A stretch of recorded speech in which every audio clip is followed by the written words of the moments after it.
Hey guys, welcome back to Starcastic Remarks. Along with Christian, my brother, my name is Ryan. We are the official Dallas Stars podcast of THPN.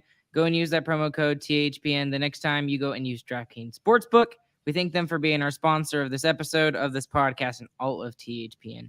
The Dallas Stars lose by a final score of 5-1 tonight to the Minnesota Wild. They are now down 2-1 in a best-of-7 series. And unlike game one, Chris, where I thought the Stars probably had a chance to win that game, there is absolutely zero excuses for this game tonight, in my own opinion. What's your biggest takeaway out of this game before we kind of get down into the nitty-gritty stuff? Yeah, I said game one was probably the best game the Wild could play, and I still stand by that. And I think this game was the worst the Stars could possibly play. I mean, there's nothing redeeming about it. Top to bottom, it was awful. The first two lines were non-existent. The bottom two lines got scored on time and time again.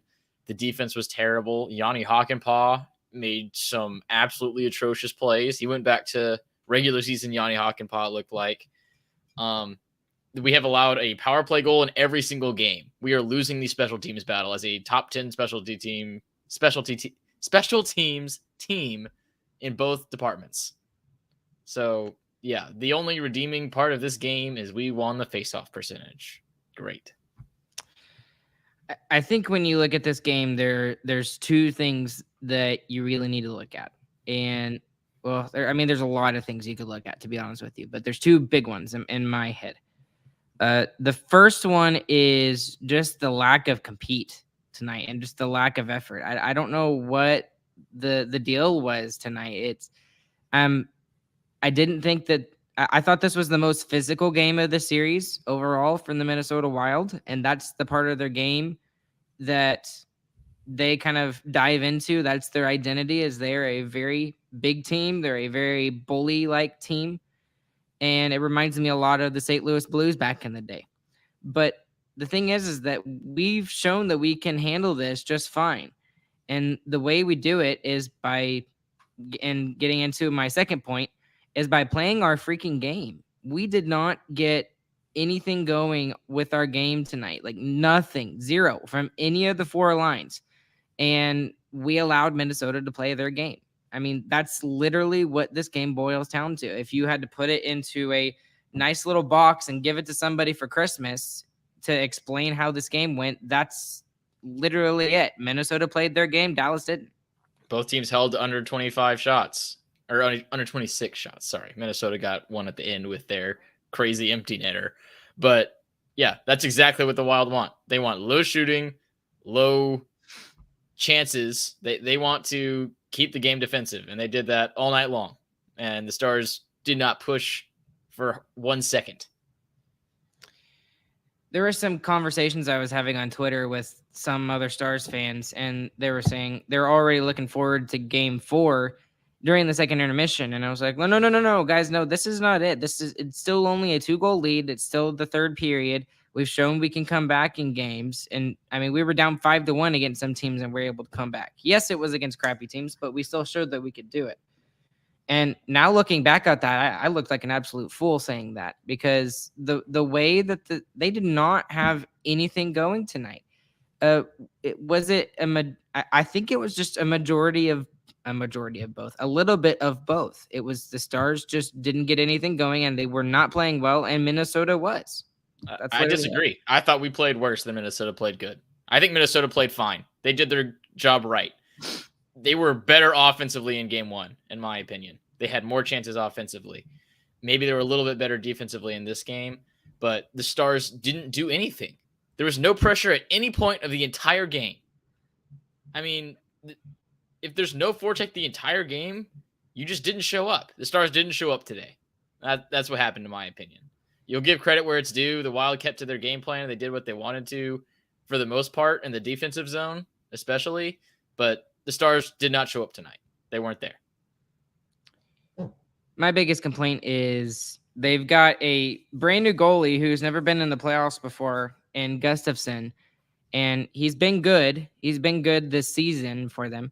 But we have yet to truly test him in this series. And even though Ottinger tonight was not Ottinger's fault whatsoever, he made some big saves that could have given the Stars opportunities to get back in the game.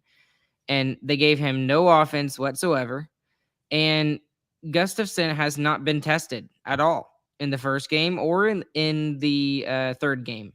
He hasn't been good. He's just been there. All he's had to do is just kind of stand there, and it's been one and done. That was another big thing for me tonight, is that there was no continuous pressure by the Dallas Stars. I mean, when they threw a shot on net, that was it. They threw the shot, and then Minnesota got to the puck, and it was out of the zone just as quick as it came in, and just as quick as the shot got on Gustafsson. So, I mean, that's just my feeling on that particular part of the game, and that Gustafsson just hasn't really been tested at all by the Dallas Stars. I disagree with that strongly. He was fantastic in the overtime in game 1. He was absolutely amazing. So I disagree with that. He was very good in the first game. Tonight, he definitely wasn't tested. Every shot the Stars had was outside of the slot. So I agree with tonight. I agree with you there. But yeah, I'm still, the big thing for me is the Stars didn't play. So. Okay. And then let's get into a couple of players that I was particularly frustrated with, and that some who have been ghosts in this series. And I mean, this is a first for this podcast this year, but we have not seen Jason Robertson at all. I think his name was mentioned, like it felt like 2 times tonight, and he has been completely invisible, not a factor at all, period. And here's the thing. I understand that he's going to be going up against the best defensive players that the other teams have. But at this point in the playoffs, at this point in the season, you have to have your best players come through for you. Roope Hintz did it last game, and we didn't even actually technically need it. We could have gone without his goals and still won the game. But he did it last game, and somebody else needs to step up. And all eyes tonight, especially on Twitter, and I even said this in the first period before a lot of people started saying it, Robertson has been invisible, Chris. Yeah, and I said it Wednesday. I called for him to step up tonight, and he didn't do that at all. I mean, it feels like he's just totally passing his problems along in the offensive zone. Anytime he gets the puck in a weird position, he's not taking it to the net the same way he was in the regular season. I mean, every time Robertson touched the puck, if there was a way for him to get it to the net, he got it to the net. And he's not doing that. He's not fighting for that space in the ice to go towards the net. He's either passing it along or just rifling a shot from distance. So, yeah, I agree 100%. He's not good enough. And he hasn't been the past 3 games. And the last series against the Flames, he wasn't good enough. So far, we still have not seen Jason Robertson play a good playoff game for the Dallas Stars. I think he was good in game 2, but he was mostly the setup man in game 2. So I think you got to give him a little bit of credit there. But the thing is what we really need from him, and especially in game 1 or game 3, is for him to get on the scoreboard with a goal. That we especially needed that tonight, because we knew that the way they played the first period, they sucked it up. It was not good. They did not come out very well. And then it was just consistently that the entire game. And when you have stuff like that happen, your best players have to be able to come through for you. And so that was just really frustrating for me to have that question. We talked about that in our series preview episode that we did on Sunday night. And we mentioned, okay, he's shown himself as an elite player in the regular season. He did it last year. He did it this year. He even took a step this year. But what is he going to be able to do in the playoffs? And we have not seen a next level Jason Robertson in the Stanley Cup playoffs yet. And I mean, hopefully there's still 3 or 4 games to go, but still that we have yet to see him. Even game 2, I mean, he wasn't the guy. He's our best player by over 30 points in the regular season. And the guy on Wednesday night was Roope Hintz. I mean, that's not supposed to happen. I mean, if Connor McDavid isn't scoring for the Oilers are in trouble. I mean, the Stars are in a similar situation. This is a top 10 goal scorer, point scorer in the National Hockey League. And he's had 1 goal this series and hardly any impact. It's not good enough. I want to jump into the physicality of the game here, Chris, because there's a couple of people over here in the chat that are talking about it, and it got me thinking about this particular question, and I'll throw it to you to see what you think. I don't think that the answer for the Dallas Stars is to respond physically. I don't. I don't think that that's the way that they're going to win games. Now, do we need to see some hitting? Yes, of course. It's the playoffs. But I just think if we start to feed into the physical part of the game in the next couple of games, we're going to be on the golf course here in the next 4 days. So let me ask you this question. Should the Stars be a whole lot more physical in the game, or should they just stick to their game and focus on that more particularly? You shouldn't try to match the Wild's physicality because they'll beat you. If you try to out physical the Minnesota Wild, they will beat you every single time. The one line that tried to do it tonight was the Marchment, Domi, and Sagan / Delandria, whoever was on it, that changed up in the middle of the game, and they got scored on twice. So obviously didn't work. I mean, they were probably the most impactful, and they got scored on twice. They were the most noticeable in the game, and they weren't good. So that's obviously not the answer. So let's talk about some of the line juggling that we saw in the third period. Sagan, he was good when it was him, Pavelski, and Robertson, and Hintz was the one missing on that line. They kept the production up during the regular season there in January when Hintz missed a couple of games, but it just hasn't been the same without Pavelski on that line, Chris. So let me ask you, what's the thing that they need to do to fix that? Do you throw Wyatt Johnson on that line and take him away and put Sagan with Ben, or do you put Ben on the top line and do something like that, or do you throw maybe one of these other guys like Delandria or Kiviranta or something? What's something else they can do? Because right now it wasn't really working in game 3, and I don't know what's going to work in game 4. I mean, Dodonov is a decent answer there. He's kind of a good playmaker, but I think Sagan is fine there. I mean, he is a first line forward. That is the skills that he has. They did fine with it on Wednesday night. Maybe not as good as they could have, but really I think they just have to play better. I mean, especially Robertson. It's just it's so bad from Robertson. He's not going to the net. That is the one thing that he does all the time that he's best at, is going to the net, and he's not doing it at all. He didn't do it one time. I think the big thing is Robertson. Sorry. That was just to put a cherry on it. The bigger deal is Robertson than it is who needs to play with Hintz and Robertson. Yeah, and the thing is I don't think Robertson cost us the game tonight, but he's serious. We've been so reliant on his offense through the season, and he's shown that he can do it. And this is a time that we need him to step up, and he hasn't. So it's just frustrating to watch that. I can say the first line cost us a chance at winning tonight. I mean, we got a fourth line goal. You should win the game. We got a fourth line goal, and there was 6 power plays on the night. You lost the special teams battle.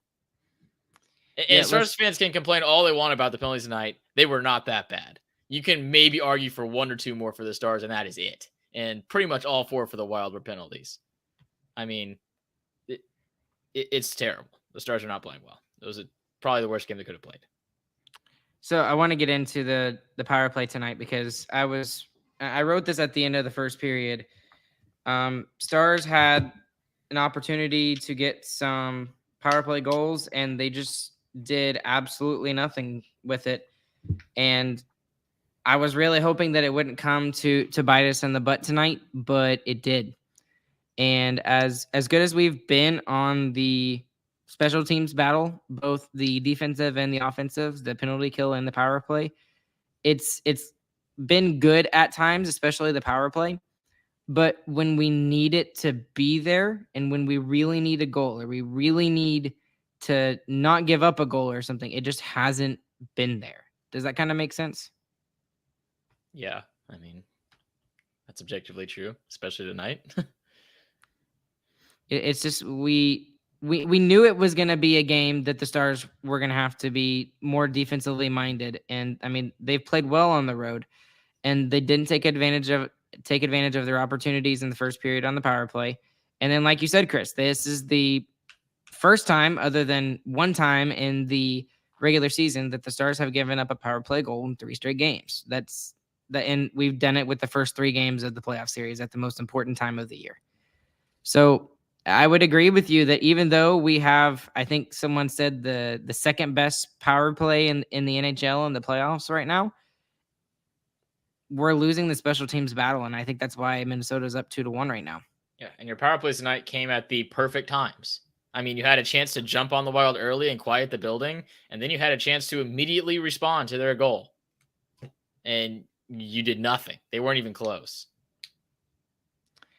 So I think if we objectively look at this, really what it is I don't think we need to change anything. I think the Lions need to stay the same. They just need to play harder.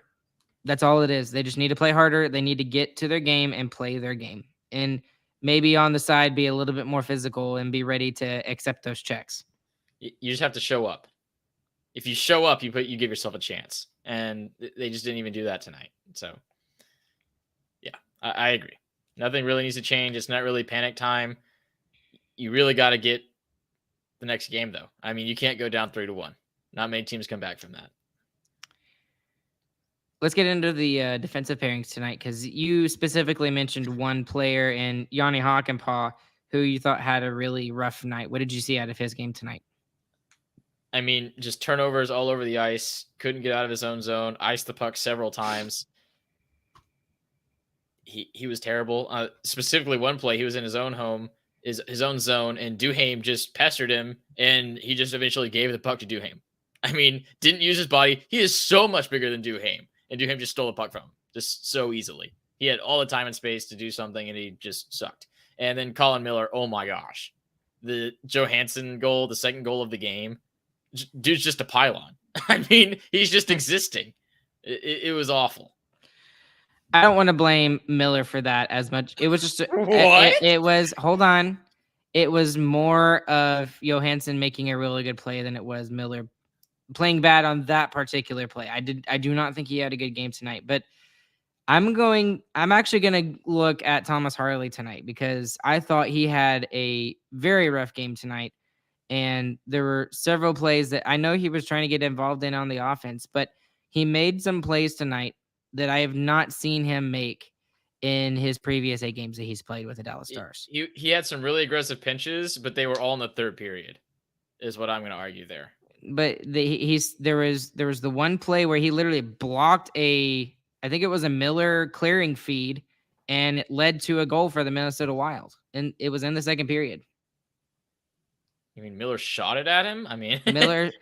I mean, he was in the way, but he was also out of position on that same play as well. So that's just how I feel. I didn't think Harley had a good game. There were several times I wrote his name down and didn't like it.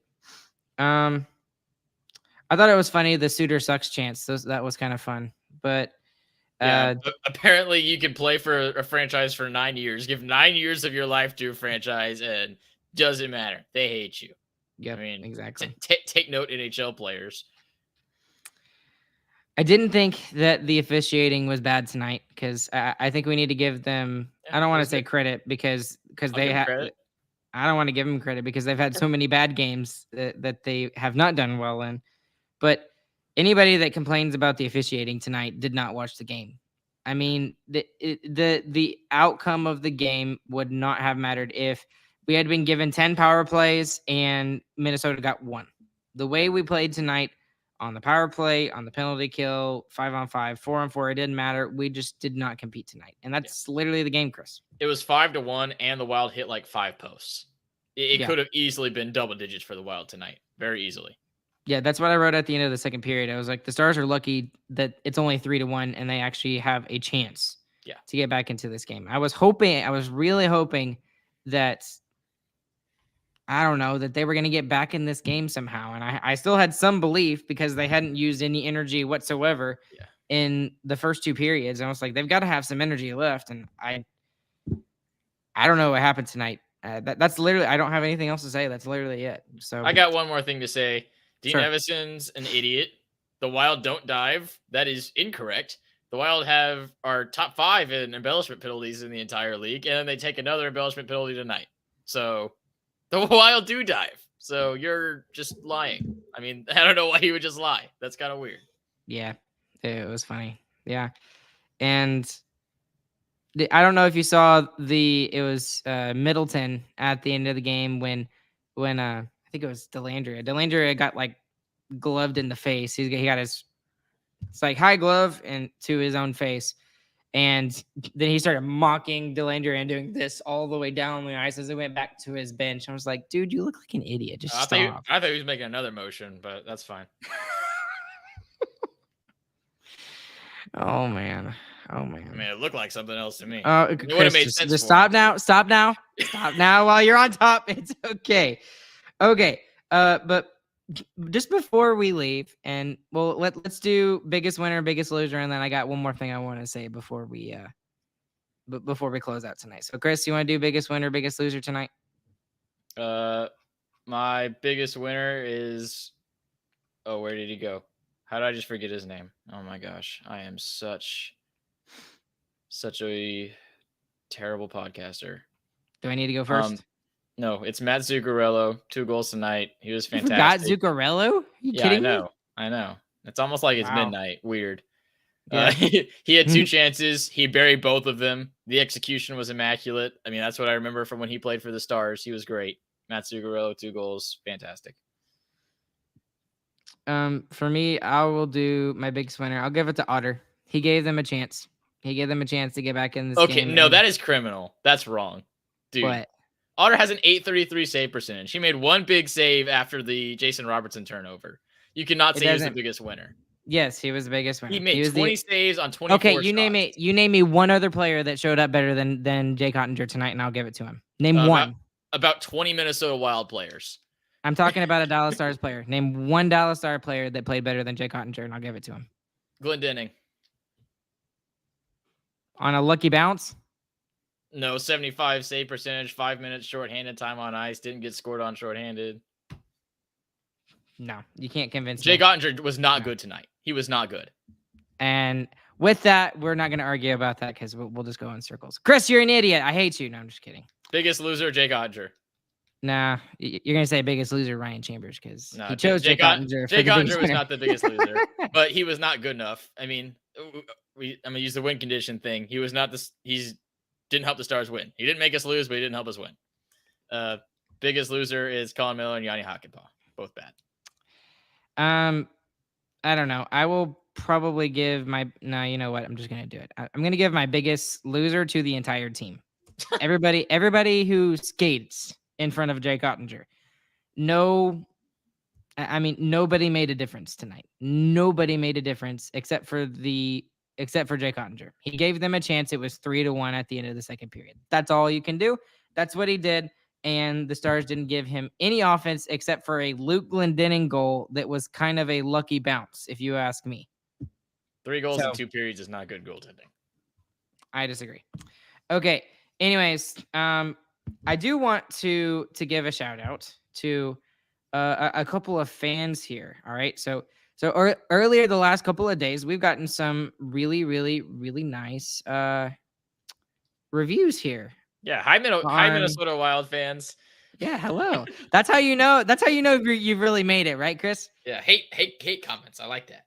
Okay, so we got some hate comments. So I'm gonna give it some like obvious, like I don't know. I can't even think of the word right now. I'm so tired. Okay, anyways, laugh out loud, Texas hockey fans, and quotes. Stick to football. Listening to Stars fans talk hockey is hilarious. Most of you don't know the difference between a blue line, a touchdown, or a 3-point shot. Clueless, stop whining, and the Cowboys draft is coming up. Laugh out loud, Texas hockey. Does he even know our names? Did he even listen to our podcast? I hope it did. We need those viewership numbers up. Let's just say we put up a touchdown on the Minnesota Wild in game 2. Just saying. And So this is time, that what a touchdown is, Chris? I think that's what a I touchdown believe is, 7 right? points is a touchdown. Yes. Yes, okay. Oh no, it's 6. So we got a touchdown and an extra point. So we're good. And, Oh, right. and then the Forgot about Wild the only got a extra field points. goal. So we're good. We're good on that. And then Kruger B, trash podcast with trash opinions. That's it. That is true, though. We do have bad opinions. I'll accept that one. You know what? I'll give him that. And we'll take the L on that one, because especially on the preseason rankings, like that was like the first part of the series preview that we did before we dived into all the first round series. We talked about how bad our predictions were for the regular season predictions. They were bad. I think, and mine were the worst. Ryan's were the worst. So to sum all this up, if you want to help offset those great reviews that we got, please leave us a review and let them know how great our takes are. They're fantastic. Or maybe just don't mention the takes. That's fine too. Just tell them how funny we are. And I also want to give a shout out to a couple of people who were really awesome today. I did not do this trying to gain followers. Okay, by the way, I'll just say that. I was just shocked with the fact that we've been doing this for a couple of years now. We were at 982 sometime around 2:30, 3 o'clock this afternoon. I was just like, dude, this is amazing. This is awesome. Yeah. And we got like 50 followers today. And then now, thanks to a couple of people. First off, Cy Samuel, thanks to him for and I appreciate the kind words that he had to say on that. And then also Nick Maroch actually retweeted and said, hey, go listen to this podcast. So I appreciate him doing that as well. Hashtag bang. Yep. Hashtag bang. Hopefully we can get some more bangs in game 4, Chris. Before we wrap up tonight, what is one thing that the Stars just need to do in game 4? They need to attack the net. There is no pressure from the slot at all. So got to attack the net. And you got to fight more in front of the net too. Yes, agreed. Okay. And with that, we'll close up shop tonight. For those of you that are listening live, thank you guys for listening, and we appreciate you guys doing so. It's currently 12:15 in the morning on a Saturday morning, so thank you for doing that. For those of you that are listening afterwards, we thank y'all for listening as well. Please, if you like our podcast, please consider leaving a 5-star review anywhere you listen to your podcast. And if you're listening on, or I guess listening/watching on YouTube, please consider liking and subscribing to our channel here, and then following us anywhere with your social media accounts. We'd appreciate if y'all do that. And if you'd like to support us monetarily with what we do, go and check out sarcasticremarksshop.com for all the latest merch options from there. It's the best way to support us, and go check out our website, sarcasticremarks.com. Along with Chris, my name is Ryan. We will catch you guys on the flip side, and we hope you guys have a good, fantastic morning, afternoon, evening, whenever the guys are listening. Keep the belief, guys. It's only 3 games. We'll see you guys on Sunday night after game 4. Bye.